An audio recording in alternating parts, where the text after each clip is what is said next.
Genesis chapter 20 is really bizarre. If you've ever read it, you know exactly what I mean. But when something bizarre happens in the Bible, there's usually profound, deep wisdom hidden beneath the surface. There are so many deeper connections and revelations in this chapter that I can't wait to show you. So let's jump into Genesis chapter 20.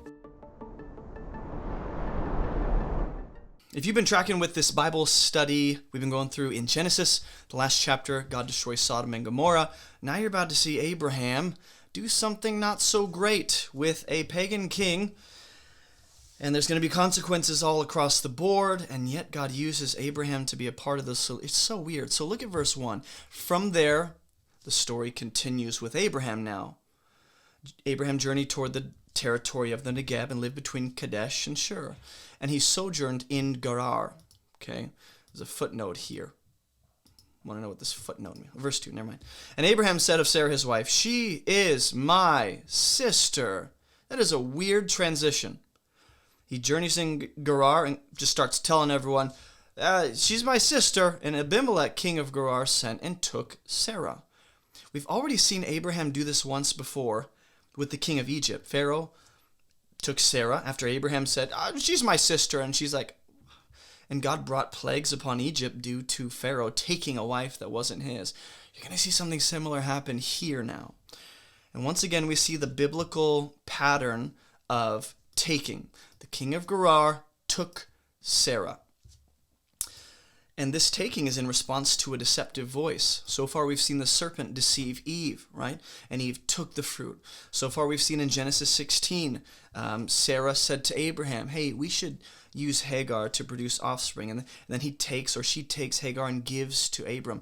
And now we see something similar happening, but Abraham is the one giving his wife to this pagan king that has no idea what's about to happen.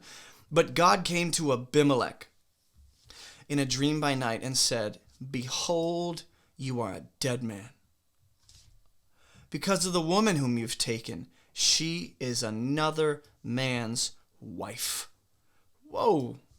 So we've seen this happen so far a lot in Genesis, where an issue revolves around marriage or sexual relations, just as we've seen with the sons of God in Genesis 6 coming into women, or Abraham and Hagar, or Noah and Ham, or Pharaoh and Sarah. And so God speaks clearly in a dream to Abimelech, gets his attention, and there's no interpretation needed.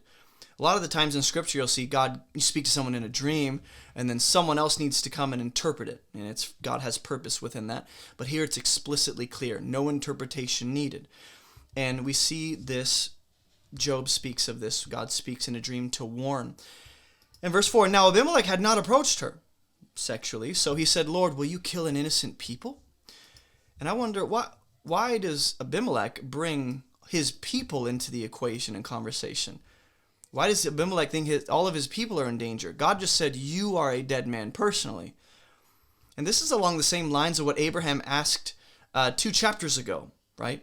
When he hears that God's about to destroy Sodom, and he goes, "Whoa, my nephew's there.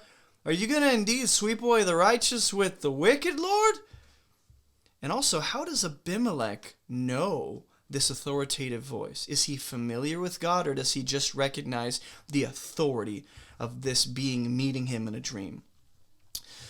And Abimelech kind of defends himself and goes, didn't Abraham told me she's my sister? And she herself agreed and said, he's my brother, right? There's scheming going on there, deception. In the integrity of my heart and the innocence of my hands I've done this. Abimelech technically is innocent in this. He was deceived to take this woman off of misinformation, just as Adam and Eve were deceived into taking what wasn't theirs with the false information the serpent gave. But in that case, they knowingly rebelled. Here, Abimelech is oblivious to what's actually going on.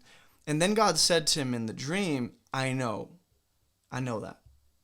You've done this in the integrity of your heart, and it was I who kept you from sinning against me. That's why I didn't let you touch her. Obviously, Abimelech hasn't sinned yet. God prevented that.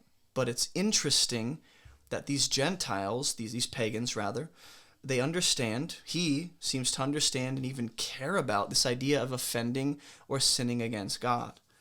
It's very interesting. We've already seen God step in to prevent the escalation of human depravity in stories like the flood.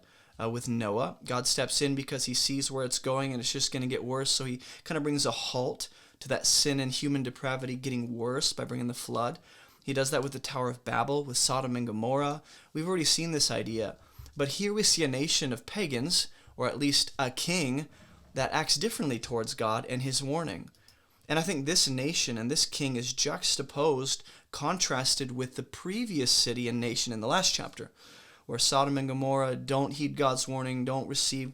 It seems like when God rescued the king of Sodom and all the people through Abraham, that was an opportunity for them to change their ways, and yet we see them living in depravity and wickedness when Lot is there. So I think we're about to see these people are different. Verse 7, now then return the man's wife, God says. He is a prophet. This is fantastic, by the way. So that he will pray for you and you shall live. We see a prophet pray for a man so that he lives with Isaiah. Isaiah is a prophet, or it's Hezekiah. Hezekiah is the one who essentially prays. It's not Isaiah's prayer. So actually, I'm going to retract, pull that back in. I think there's something there, but I want to pause on that. He's a prophet. He'll pray for you and you shall live. And we've already seen Abraham pray for a person or people, and they're spared, Lot in the last chapter. But if you don't return her, know that you will surely die. You and everyone who are yours. So, apparently, God agrees with the sentiments of Abimelech, who says, you're going to kill a whole people? We're innocent. Kind of like what Abraham said, will you sweep away the righteous with the unrighteous? And God goes, yeah, your people will die too. I mean, this has got to be a foreshadowing of Egypt and the people of Egypt. It's interesting that Abraham's deception is what brought this problem in the first place. And now God intends to use Abraham to be a part of the solution. Just like Abraham prayed for Lot and interceded, now God is going to use Abraham. Even though he's a deceiver, even though he's done some bad things, God still uses him and graces Abraham's efforts in mediating and interceding and bringing about healing through his prayers and preventing death in Abimelech's community. And this is the first time we see the word prophet used in the Bible. The idea is present in previous chapters, but the word itself, the first time it is here. And it refers to how God views and uses Abraham right after his deception. So the context of Abraham being called a prophet, the context is his own deception causing problems for other people, and God intervening through Abraham's prayer to bring healing and life. That's interesting to me.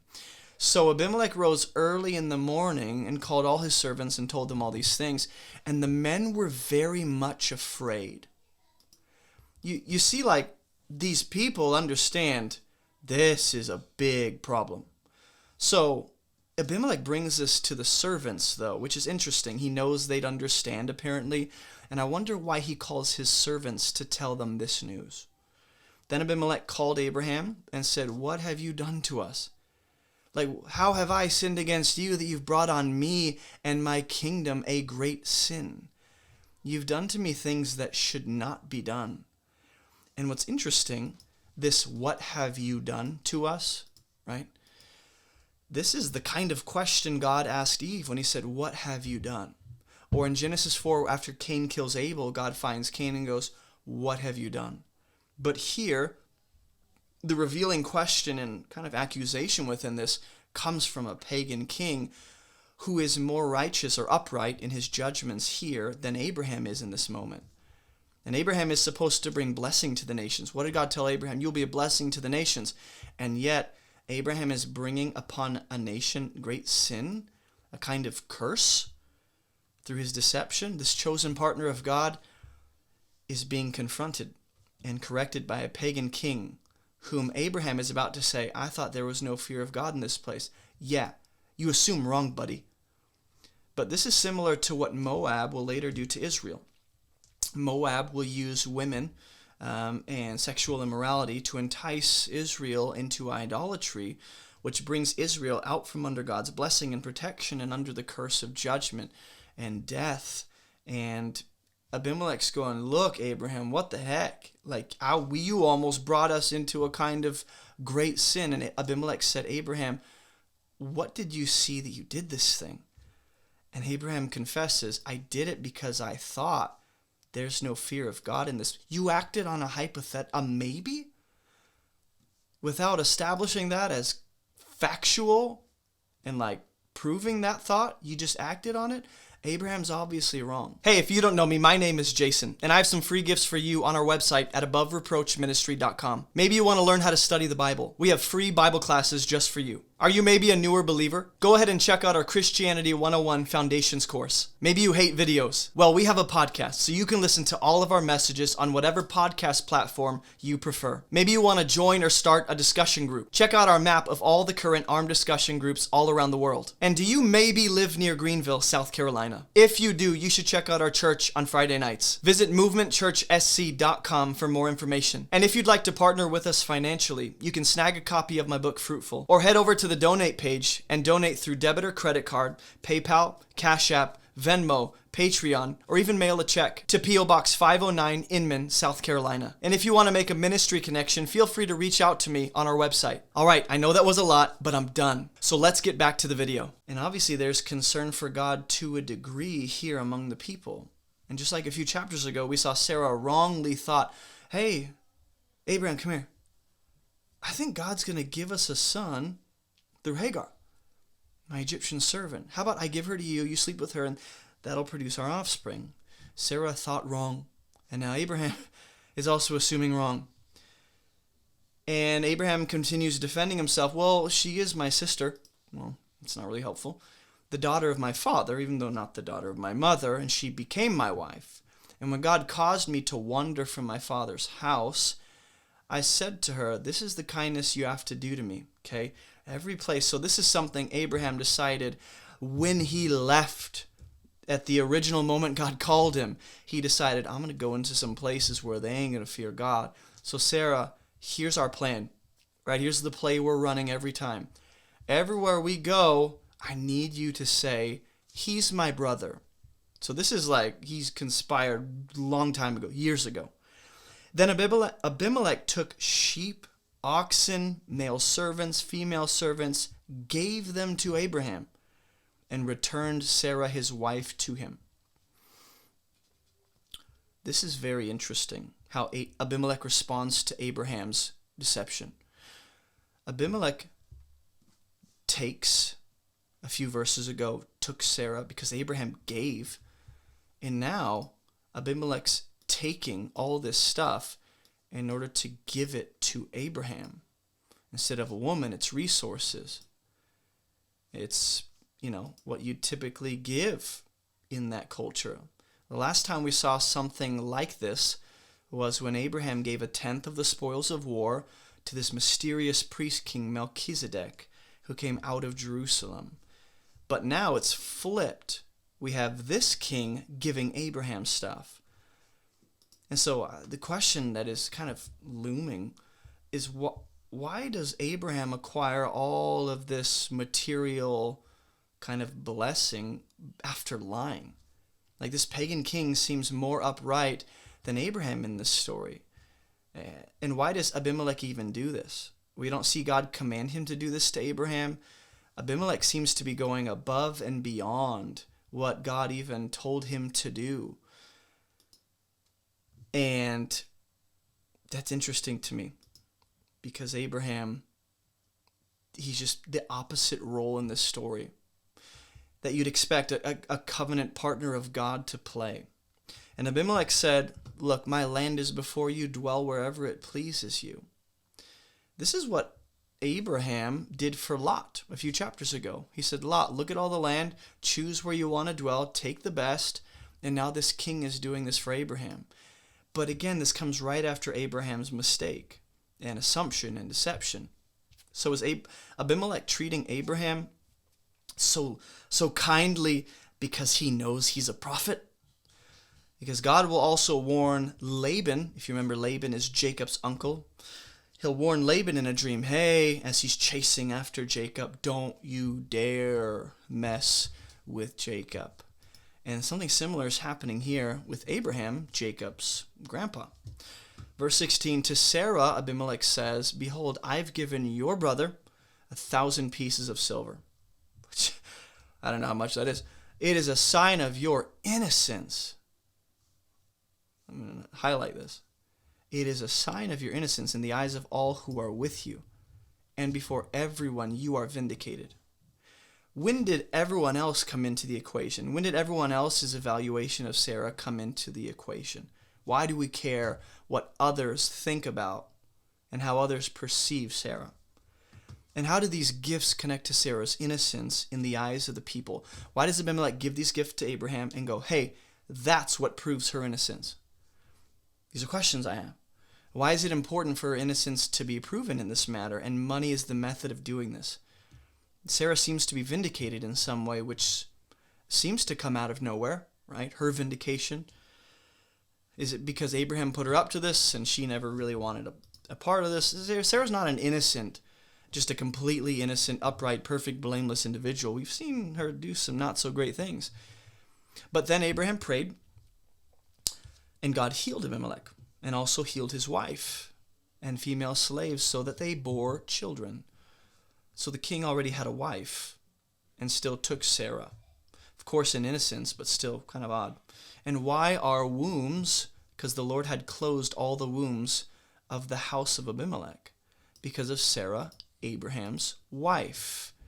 We see something similar in a few chapters ago. When God establishes the covenant of circumcision with Abraham, he goes, this is for your entire house. All who you're going to acquire, all who you're going to produce, everyone in your house, every male. This is the sign. And now we have Abimelech and his whole house kind of suffering for Abraham's deception. And so I wonder why this is God's chosen consequence, to make them barren, to affect their wombs. And why did these consequences come upon them before Abimelech even had sinned? Is also another question that we're going, what is happening? Abraham is still being used too by God as an agent of God's blessing after being after failing in this chapter, because healing comes through the prayer of Abraham. Even though he's a flawed individual, which I think is supposed to indicate to us that all the good God does through people, it's not on the basis of their moral goodness. It's on the basis of God's grace that healing can come through Abraham's line to the nations, or healing can come through anyone that chooses to partner with God. And it's not because of our moral goodness. It's because of God's grace. And it's not because of Abraham. Look at how it ends. Because of Sarah. That's why God closed all the wombs. The story's focused around Sarah. And the story ends with an emphasis on wombs and offering. And we'll see, like Job, in the story of Job, he'll be told by God to pray for his friends, and then they'll be, handled with the sacrifice Job brings. And then we'll see Egypt, when Israel leaves, they plunder the Egyptians. They leave with all the stuff that Egypt lavishes upon them because they're terrified of them. And it seems to be happening here. But the wife of Abraham is the focus of this story. We have wombs, we have offspring, we have marriage relationships, we have the woman. And I think this just brings us back to Genesis chapter 3, the fall of man, where the wife of Adam is used by the serpent, essentially, to entice and encourage Adam into eating the forbidden fruit. And the consequence for sin and rebellion involves war between offspring, and wombs are affected, and a marriage relationship is fractured by sin. And so it seems as though this story is making it clear that Abraham is still just as capable of making the kind of mistakes we've seen throughout Genesis, and we'll see throughout all of human history. But God has made up his mind to use Abraham as the chosen vessel through which the ultimate blessing of the Messiah would eventually come. And along the way, as God uses and works with Abraham, pagan nations can either be blessed or reject the God behind Abraham and experience consequences for it. But this story seems to portray a pagan Gentile as being more morally upright than Abraham in this moment. And I wonder why. Why are we seeing a pagan king where you wouldn't expect the fear of the Lord to be? This pagan king actually does fear God, actually does what is right, actually shows innocence in the matter. Is the guy perfect? No. But in this story, he is a better moral individual than Abraham is. And I think we're supposed to read this and go, it's not about the individual's, personal moral goodness as to why God uses or chooses them. Abraham also has his flaws. And along the way, we'll see Gentiles who are a part of what God is doing in the world as well and seem to have a fear of God. And it's not just Abraham and forget the nations. It's not just Israel and forget the other nations. It's not just this little, microscopic, localized work of God that has nothing to do. It's God is going to bless the nations through Abraham. And along the way, we'll see other pagan nations that seem to already be like, or pagan kings that you'd expect, they're pagan, right? And they're doing things for God. And you're like, what is happening? God is working all throughout the known world, all through creation, throughout the biblical story. It's not just about Abraham and his little family. It's about so much more. So that's our study on Genesis chapter 20. In the next study, we'll jump into Genesis chapter 21. So I will see you guys there. Hey, don't forget to like this video and subscribe for more biblical content just like this. We have hundreds of videos, but you might be most interested in these ones right here. Also, visit our website for all of our free resources and classes. And thank you so much for partnering with us financially to make this ministry even possible. Keep moving towards Jesus, and I'll see you in the next video.